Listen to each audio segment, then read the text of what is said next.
না, আপনি আল্লাহর কাছে দোয়া করবেন, আল্লাহুম্মা সাইয়িবান নাফিআন, আল্লাহ তুমি বরকতের বৃষ্টি দাও। আল্লাহুম্মা গাইসান মুগীসান মারিআন মুরিআন নাফিআন গায়রা দার।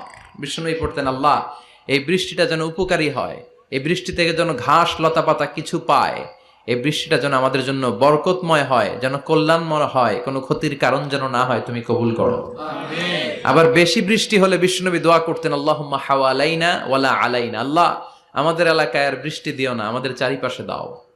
এই দোয়াগুলো পড়ার দরকার আছে না নাই? আল্লাহ যা বৃষ্টি দিবে এটা যেন আমাদের কল্যাণ হয়, আমরা পড়ি আমিন।